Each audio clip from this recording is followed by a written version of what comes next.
It's almost 11 a.m. in Singapore and Shanghai. Welcome to Bloomberg Markets Asia. I'm Paul Allen. Here are the top stories. Former President Donald Trump is safe after what the FBI is calling an apparent assassination attempt. The suspect is in custody. Investigations are ongoing. The spotlight for this week firmly on the Federal Reserve's interest rate decision. That's on Wednesday. Markets watching closely for signals of a 50 basis point cut. And a gauge of Hong Kong-listed mainland stocks falls after weaker data dashes optimism of China's economic rebound, testing President Xi's tolerance for slower growth. All right, well, we do have markets in China closed today. Markets elsewhere open, some of them anyway. Let's get over to Avril Hong in Singapore. Avril, what's happening? Yeah, Paul, not many markets open in this part of the world today, but we are seeing the gauge of stocks for the region, excluding Japan, fluctuating between gains and losses for much of the session as some of these optimistic, sentiment towards the Fed easing are offset by the data out of China over the weekend as we got more concerning signs about the health of Asia's largest economy. Certainly that's playing out, to your point, about how we're seeing the Hong Kong gauge of Chinese shares just in negative territory. But of course, it is ahead of the central bank bonanza that's coming in later in the week as well. And we have traders bracing for the Fed as well as the Bank of Japan decision. Now, a couple of things I did want to highlight as well as far as the Chinese front is concerned, because we did get the PBOC signaling that they're going to step up some of these efforts to revive the economy. And we're seeing the firmer Aussie as well as the Kiwi dollar against that backdrop. Commodities still looking really soft as far as the metals complex is concerned on iron ore. Now, dollar is a lot softer today as well. And we're seeing that gain in the Japanese yen to the strongest level against the greenback since July last year. But as you said earlier, Paul, we are seeing all these markets in Japan and on the mainland flip the board that are shut today. So in a way, that could be something that exacerbates any moves that we see in this part of the world. Certainly, we have the likes of South Korea, Bangladesh, Indonesia, Malaysia, Sri Lanka shut today as well. Now, I wanted to rake through what we're seeing in terms of futures pricing as well, as we see these traders ramping up their bets that we could see a 50 basis point cut from the Federal Reserve later this week. In the way of data, there's really not much that moved the needle.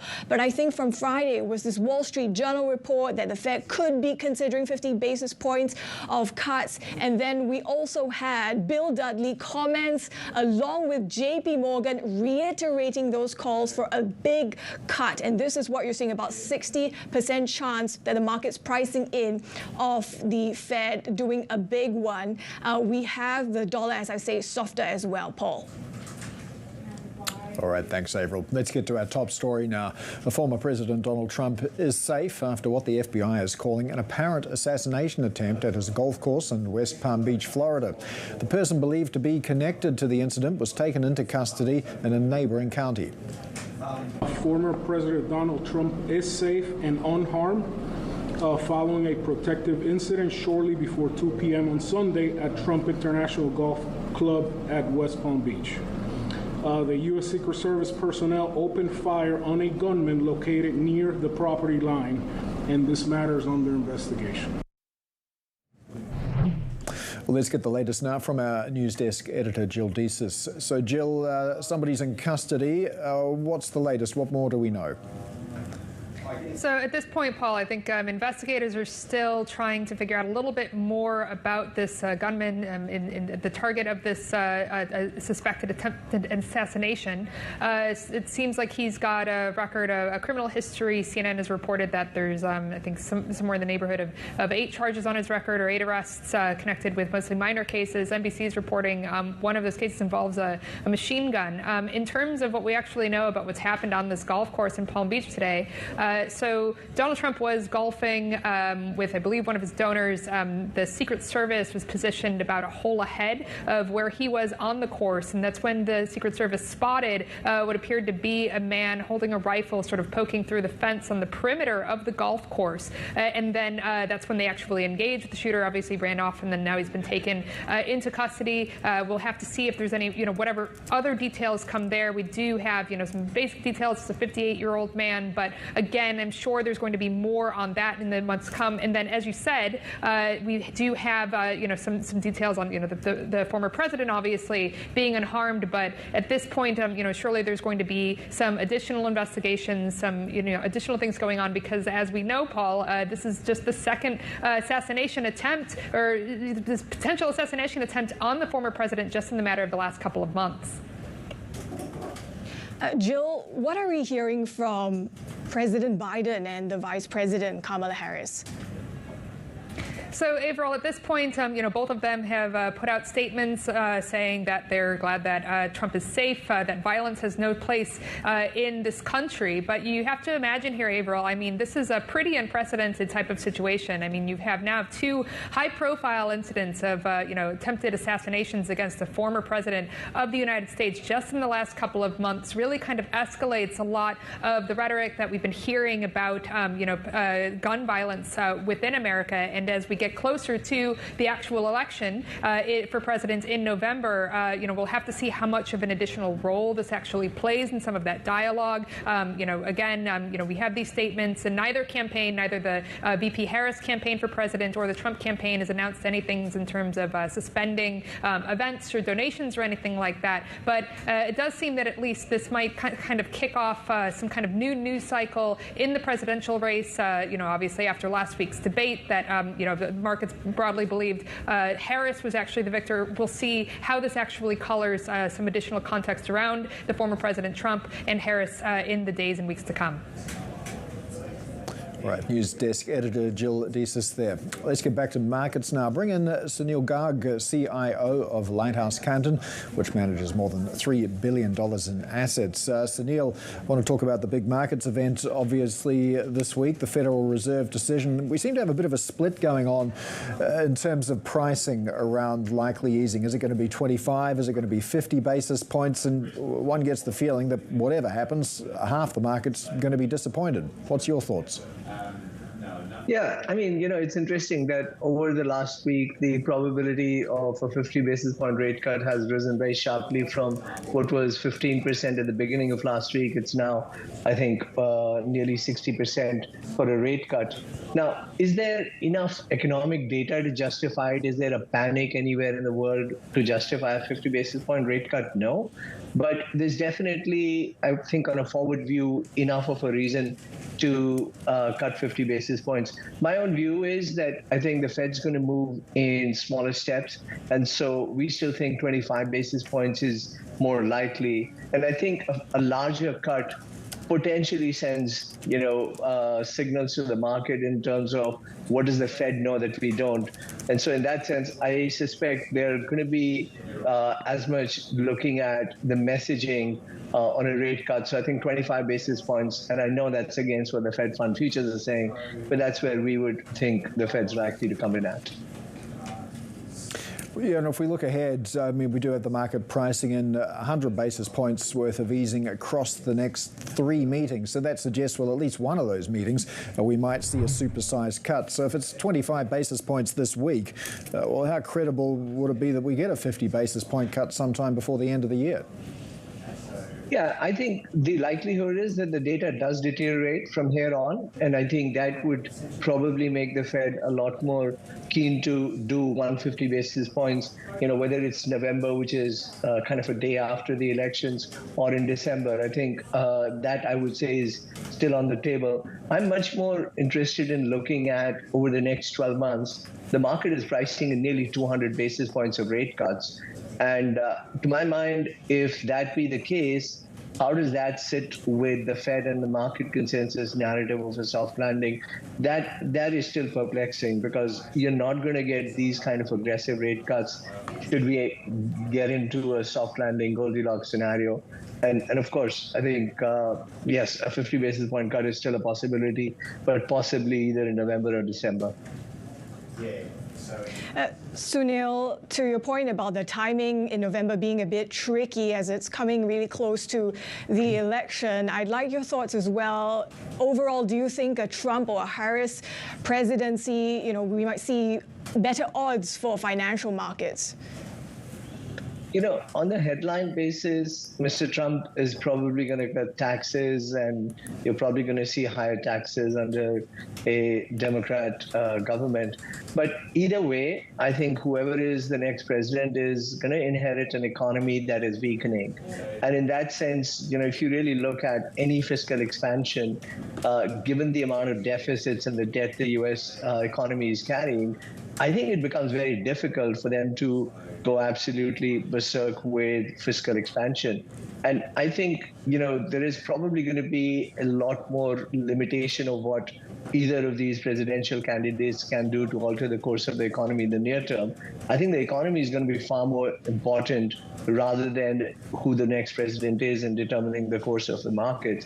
Of course, there will probably be a very short-term impact, but it's the backdrop of a weakening economy. I think that becomes way more important than who the next president-elect is. And whoever it is, they're going to be sort of inheriting an economy that is near the cyclical peak. What is your sense of the potential headwinds? See, I think we're not huge buyers of the soft landing narrative. And I know that's kind of going against the grain of what the Fed themselves have been championing, or for that matter, what the market consensus is. And in that sense, the biggest headwind there is going to be originating from the labor market. I think as that weakens, consumption weakens. You've seen savings run out substantially. And to that extent, I think consumption, if you zoom out and look at the trends, has been decelerating. And so in that sense, I think you could see a period where the economy suffers a much slower pace of growth, which then has obviously implications for a market which is pricing in a very aggressive 15% EPS growth for the S&P for next year, accelerating from 10%, which just seems somewhat detached from reality. Well, Sunil, it's a busy week, of course, for central banks. We have the Bank of Japan later on as well. And if we take a look at the situation in Japan, if we have a look at this Bloomberg chart, we see that there's still a very highly negative real rate, about 3% below where inflation is tracking right now. But how aggressively do you think the BOJ can tighten into the end of the year, assuming we see no movement at this meeting? Yeah, I think this week is probably they're going to stand pat, but I think the guidance and the messaging coming out is going to be critical. I do think that the path for the BOJ is to tighten from here. And, I know that some of the presidential candidates have kind of warned, so to speak, the BOJ as to not raise rates. But I think the BOJ has got its mandate cut out. So I do think that you will see further tightening, and and I think that obviously means a stronger yen and has implications for the equity markets. But I do think the BOJ will have to tighten as we go further into the year, but probably not at this meeting. Yeah, in terms of the yen, we're at about 140.53 right now. How much room for further tightening do you see there is? How much stronger do you see the currency getting?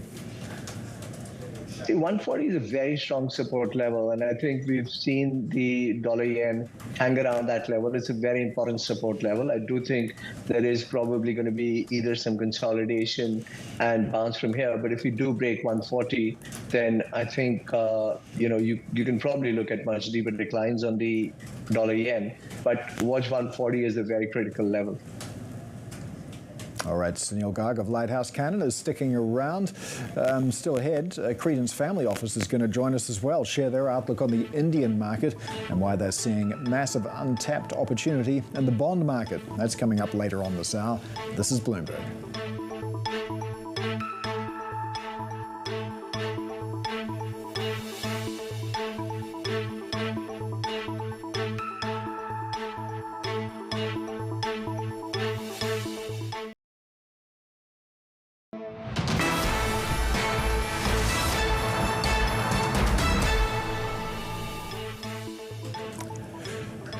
Well, we got a lot of data out of China over the weekend, and it was pretty ugly reading as well.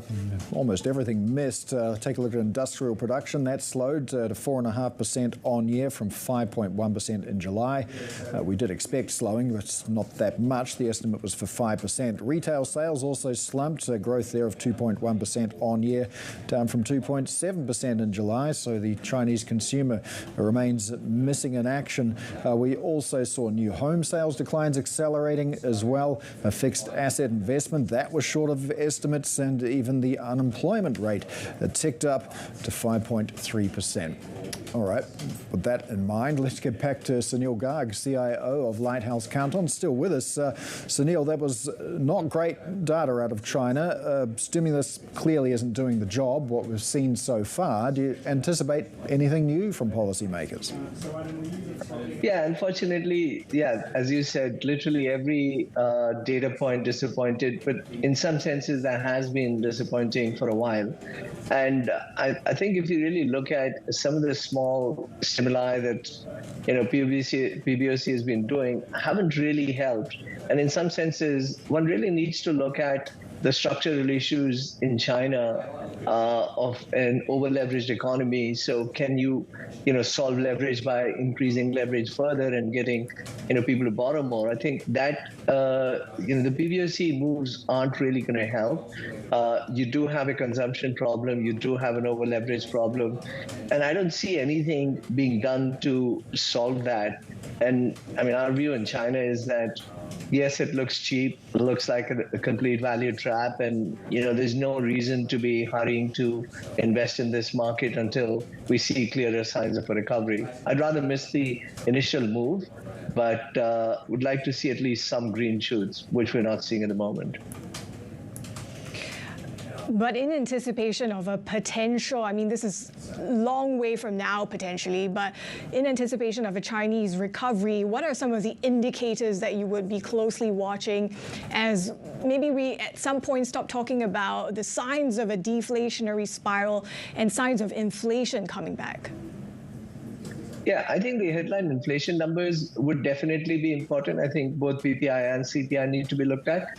But also, I think retail sales and consumption, which has been exceptionally weak, I think that would definitely be an indicator to give confidence. We've seen the retail sales data being volatile. There's been a couple of times it's sparked a hope, but we really need to see a little bit of a consistent trajectory combined with the inflation indicators into positive territory and firmly so and rising.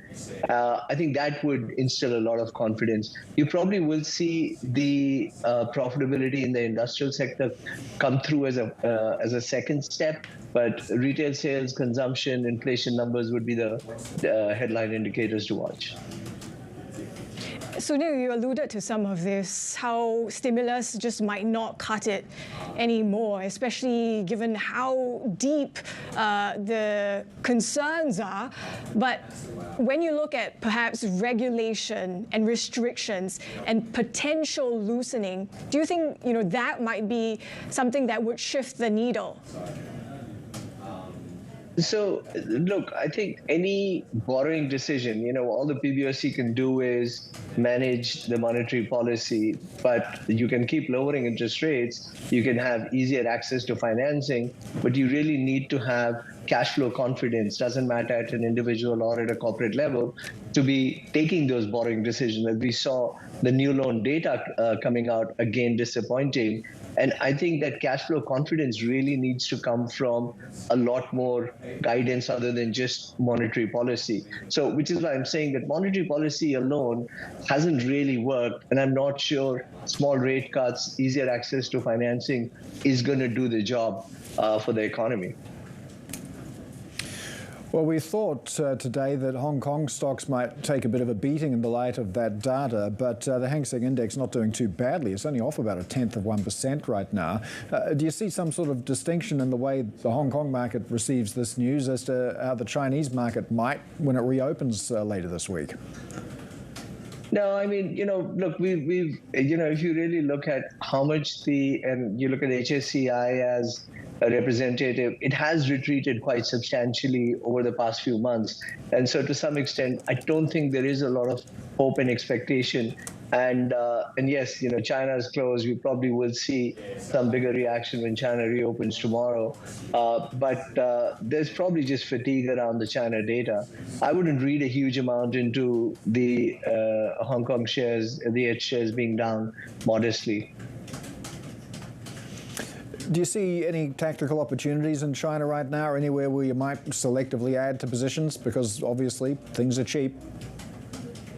Yeah, things are cheap. Look, I mean, oddly speaking, there are some names in the consumer durable space. If you really look at, China's data, while it looks quite negative, the export data is actually very strong. Import data is weak, which is talking about the domestic economy, but the export data is actually very strong. So companies that are able to benefit from, better global demand for competitive products, I think those would be, and there are some durable names there that would be beneficiaries. I am tempted to look at some of the internet names, just, a little bit cautious on what the policy implications might be. But I think those would be two areas, some export-oriented consumer durables, as well as some of the tech names would potentially be attractive to look at.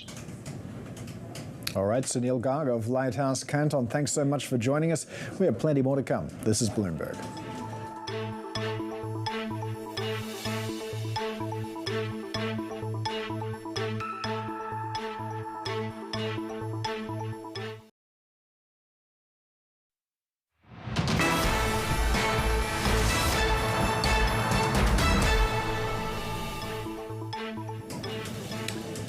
Let's take a look at those indexes around the Asia Pacific that are open. We do have the Hang Seng Index not doing too badly, as we were just discussing with our last guest, given the trade data out of China over the weekend. Pretty much a miss on every metric, but the Hang Seng Index only off by a little bit more than 1/10% right now. We do have Taiwan trading as well, a little bit of upside there by 1/10%. Here in Australia also, the ASX better by 1/3%. We might have expected to see a little bit of pain for the materials sector, but even that's holding up reasonably well in the light of that soft China data. MSCI Asia Pacific ex Japan also modestly in positive territory, because of course markets closed around the region, quite a number of them. We have the Kospi and Japan also closed alongside those mainland Chinese markets. Let's take a look at e-commerce stocks as well. We have seen shares of Chinese e-commerce platforms, including Alibaba, JD.com. They have been dropping on Monday in Hong Kong. This is after the US announced fresh curbs that might impact foreign exports to the US. This is a crackdown on the so-called de minimis shipping. Earlier we saw Pinduoduo, this is the owner of Temu, struggling in the US trading after the Biden administration announced steps to crack down on a trade loophole which is favored by Chinese retailers sending cheap packages into the US. So we're seeing some of those e-commerce names taking a bit of a few losses there in Hong Kong. Here's a look at how we're looking in terms of global assets there. We mentioned a while ago that the yen has been strengthened quite a bit, 140 handle there at the moment. The NZX in New Zealand, one of the worst performing markets, off about 0.8%. More to come in a moment. This is Bloomberg.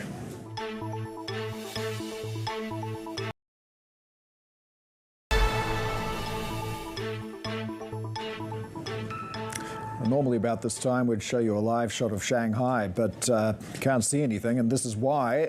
Typhoon Bibinka making landfall earlier today in eastern China.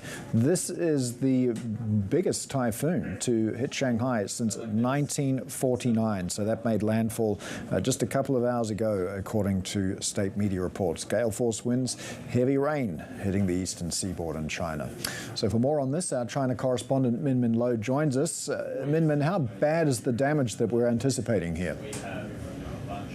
Yeah, as you said, it is the worst typhoon to hit Shanghai since 1949, and it's coming in the middle of the Mid-Autumn Festival holiday, which is one of the few longer public holidays that China enjoys. And this was supposed to be a peak travel season, and economists had been hoping that this would give a boost to retail sales, to the travel and entertainment-related sectors. But obviously, now this has dashed the plans of millions of holiday makers. At least 600 flights has already been cancelled, and Shanghai activated activated the highest emergency response level yesterday, and that means they had closed off the ports, the airports, some of the railway lines, the amusement parks like Disneyland is closed as well. And I mean, normally this time, at any other public holiday at this time, if you go to the bar, it would be shoulder to shoulder, just packed with people. But obviously, this morning I received a notification from my neighborhood committee in Shanghai telling residents not to go out if possible, not to even order food delivery in consideration for the delivery workers. So obviously it's going to hit the retail sector, the dining sector. And bear in mind, this is the second typhoon this month. A week ago, we had Typhoon Yagi making landfall in southern China, inundating the farmlands, causing disruption to industrial production. So all of this is going to weigh on the activity data coming out for September, after we already saw that very weak number for August as well. All right, Bloomberg's China correspondent Min Lo there. Well, meanwhile, Hong Kong, though, still open for trading. We're seeing a little bit of softness in the Hang Seng Index at the moment. Consumer staples, the worst performing sector there. Real estate financials also suffering a bit. We did, of course, have that very weak data out of China over the weekend, as we were discussing, a miss on every metric, and also some of those e-commerce names like JD.com, Alibaba as well, seeing a little bit of selling in the early going in Hong Kong, after the US moved to impose fresh curbs that might impact those companies. All right, markets closed in Japan as well, Avril, but we are watching the yen. What's going on?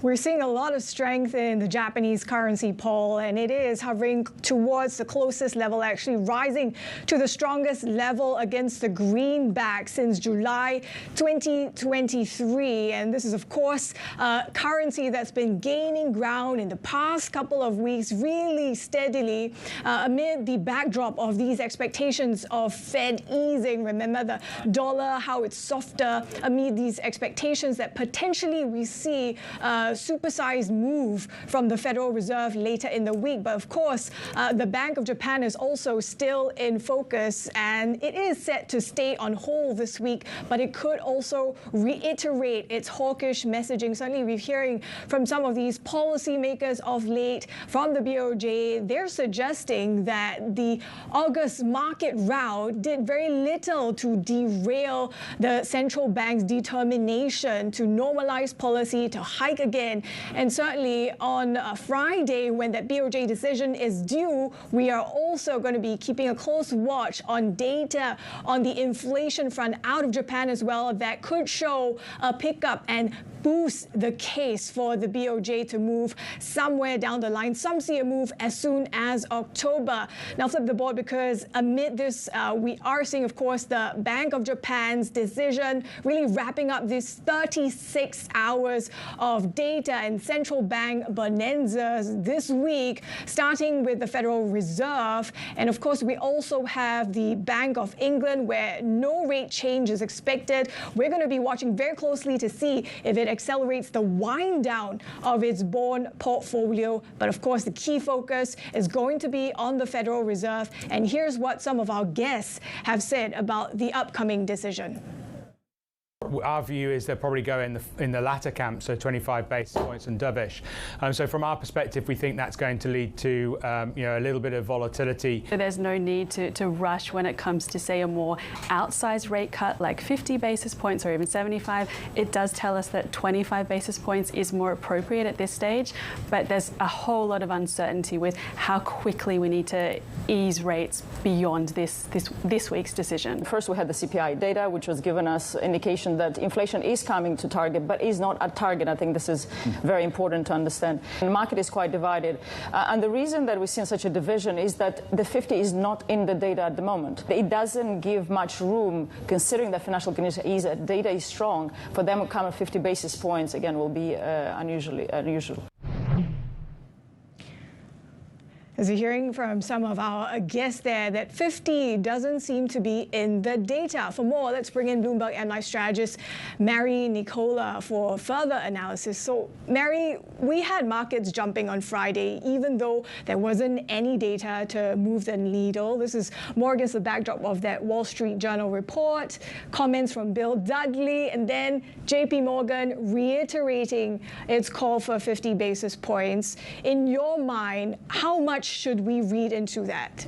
Yeah, I would have to say I would agree with a lot of the comments you brought up from some of your previous guests in terms of the Fed is likely to veer more towards 25 basis points. And what we saw, especially from the CPI data, was the suggestion that obviously inflation has not completely been out of the woods in terms of it's not a concern just yet. Yes, it's decelerating, but it's still a concern. So, of course, the Fed has to keep that in mind, and some of the hawkish members within the Fed are going to keep that. So 25 basis points seems to be the direction that we're going, especially from what the data is telling us, what the retail sales consumers are telling us as well.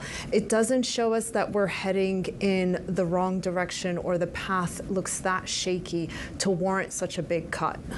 Given how we are transitioning, though, into this easing cycle, do you think we could get further disagreement among policymakers? What are you seeing? Absolutely. I think you'll see a lot of discussion, but of course with that discussion you're going to see a lot of volatility. So I think that's probably the main thing that will come out of the Fed decision is volatility, but it's more of understanding, where is the direction of growth and where the Fed is seeing growth headed. And I think the way they message the growth dynamics is absolutely critical for markets, because remember, you get a 50 basis point cut, markets are going to get spooked. What does the Fed know that we don't? Maybe growth is actually worse than we think it is. So that's one aspect. 25 basis points might conjure up fears that the Fed is behind the curve.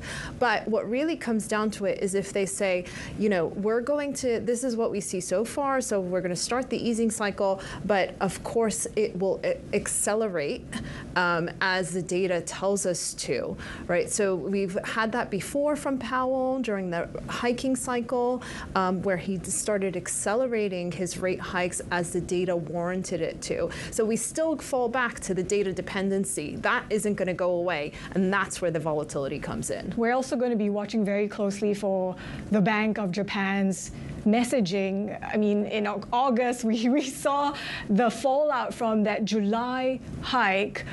What do you think is going to be the key risk? Because there have been some economists and analysts that have flagged that on the other side of the coin, it's not just that potential depreciation that's going to be a concern. Now it's the rapid appreciation of the yen. Yeah, it looks like the BOJ can't win, right? In terms of it's either rapid appreciation or rapid depreciation. But it's a lot of the times is that the yen overshoots, and we see currencies overshooting in these environments where there's no clear direction. Again, you've fallen back on this whole stigma of data dependency where you don't have the forward guidance. But I think what the key thing with the BOJ is that they have been laying the groundwork in terms of saying that they are looking to hike. We've seen it from multiple people. UATA put it in writing to the parliament that they're going to move in that direction. I think the key thing here is that we have to remember back in May, where we heard from lots of small businesses when we did see the rapid depreciation in the yen, they were concerned about 150. They were concerned about moves towards 150 and 160. Their ideal scenario for the currency is between 120 and 130. So this actually helps a lot of the small businesses, a lot of the key importers.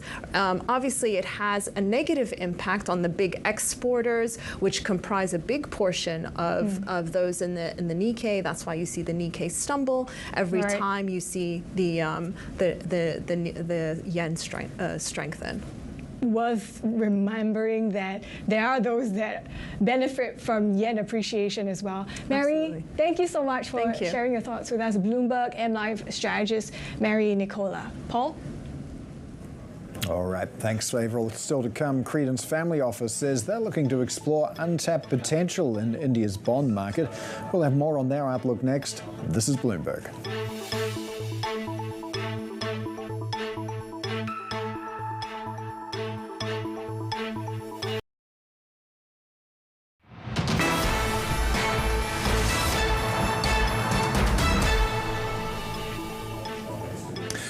Welcome back. You're watching the India Focus. Sources say Temasek is closing in on a deal to buy a key minority stake in Blackstone-controlled VFS Global that may value the visa outsourcing and tech services firm at $7 billion. For more on this Bloomberg scoop, let's get to Bloomberg Deals reporter Manuel Bajori. Manuel, what's the latest on the deal?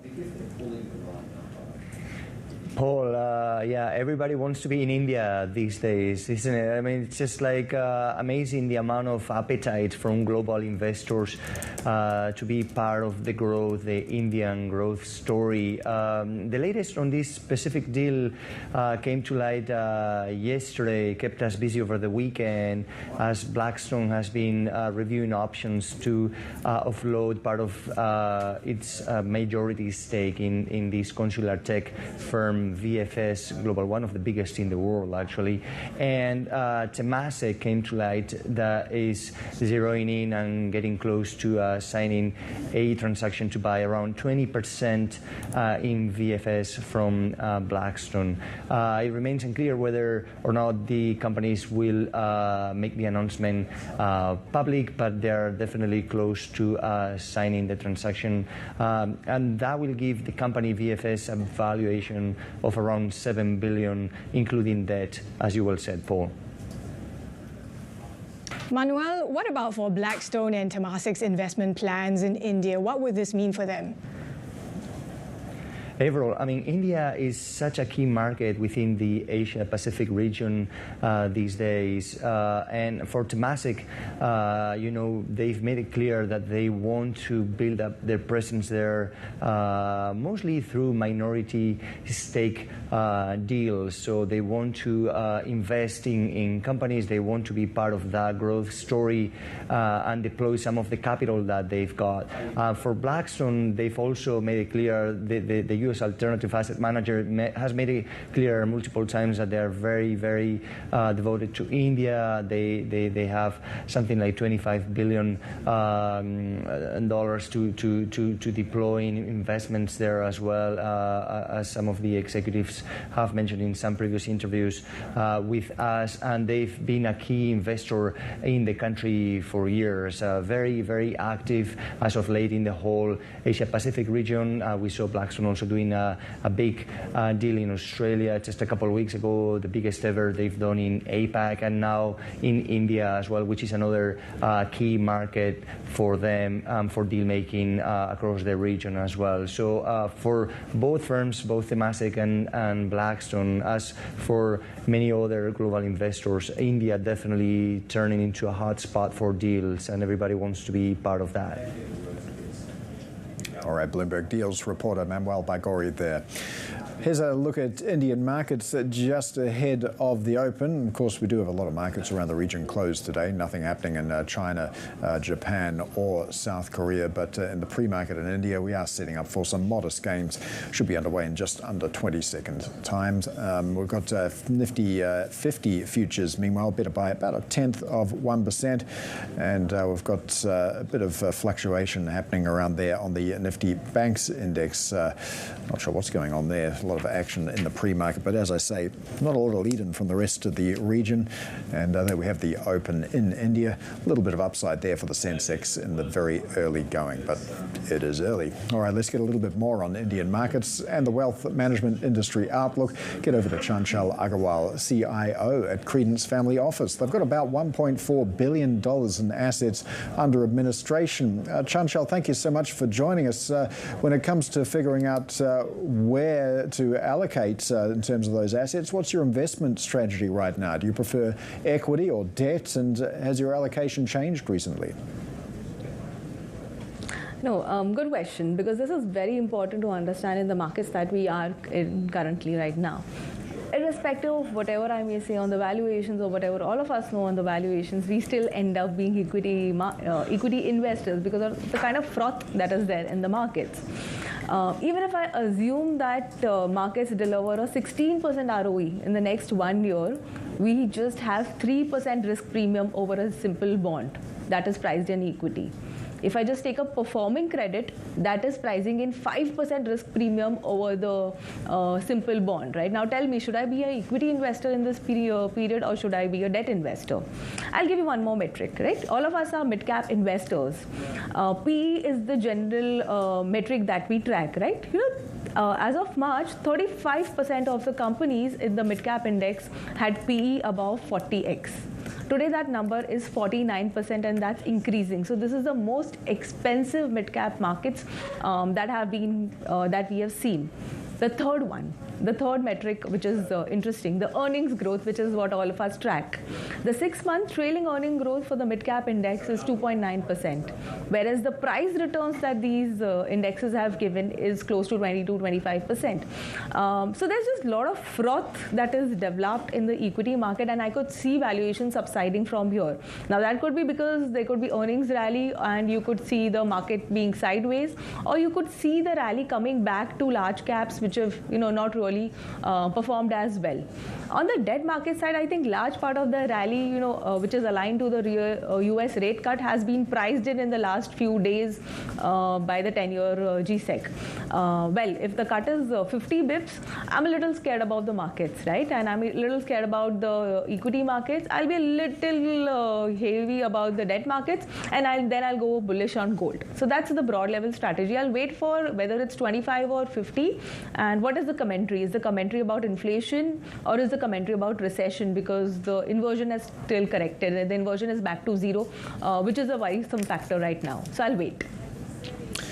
Yeah, you're certainly not alone in your view that 50 basis points might suggest a hint of panic, but one also gets the sense that the RBI is waiting for the Fed to go first. When do you see the Reserve Bank of India following suit with some easing?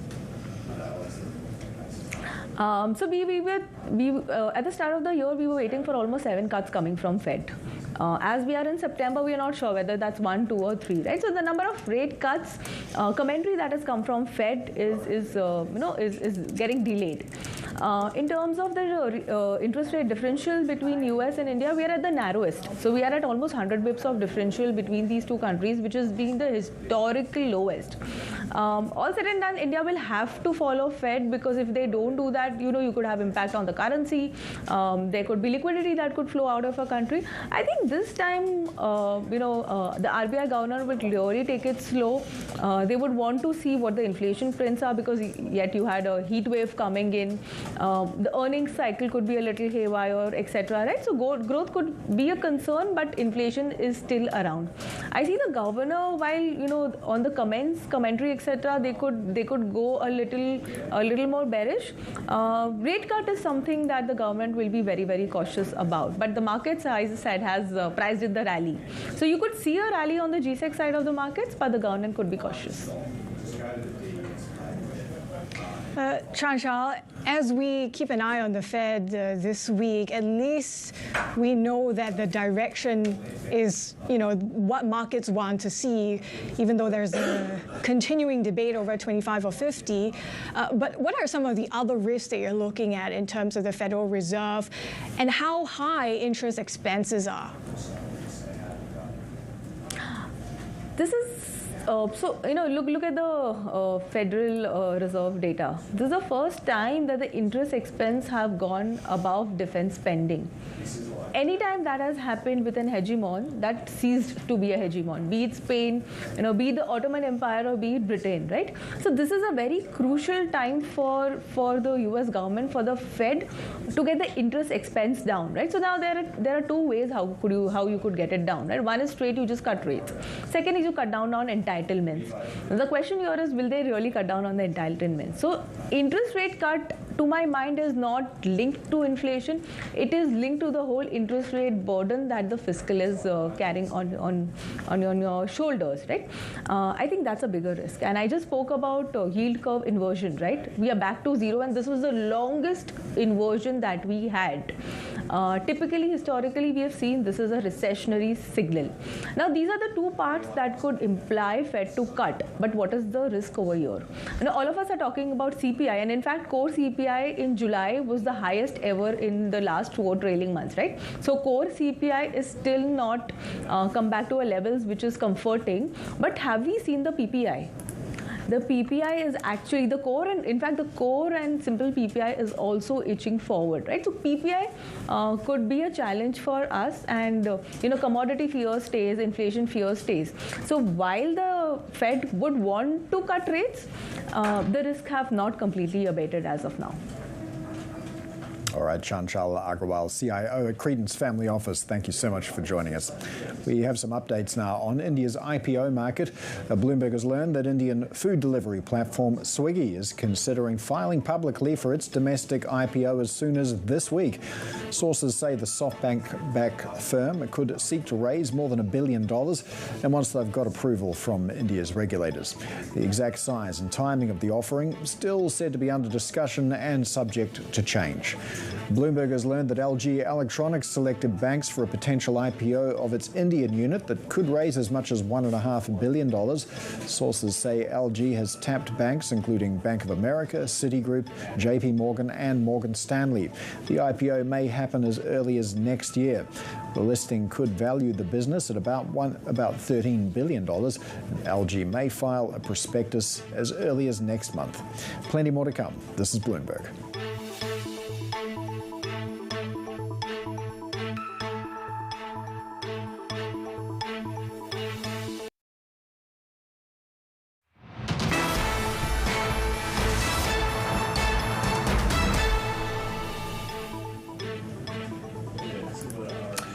Okay, let's take a look at how Bitcoin is tracking. Seeing a little bit of loss, a little bit of decline for one of the world's biggest cryptocurrency. We have had Bitcoin slipping ahead of a key week for markets. We are, of course, anticipating a cut from the Federal Reserve. Some debate over whether we'll see 25 or 50 basis points. So Bitcoin was down up to 2.6% on Monday, though it has recovered a little bit since then. It also eased back slightly on the news of that apparent second assassination attempt on Donald Trump. Take a look at the yen. Meanwhile, we've seen some impressive strengthening here. 140.14 the yen at the moment. We did hear from our guest earlier, Sunil Garg of Lighthouse Canton. He thinks 140 is going to be a key support level for the yen. But right now, we've got the strongest for the yen since we've seen in July 2023. The US dollar, meanwhile, has been slipping against all of the major G10 basket of currencies. And here is a look at how world currencies are tracking at the moment. The yen, one of the strongest performing at the moment. We're seeing gains for the euro as well, and some losses for the Kiwi dollar. Now, that is it from Bloomberg Markets Asia. Horizons Middle East and Africa up next.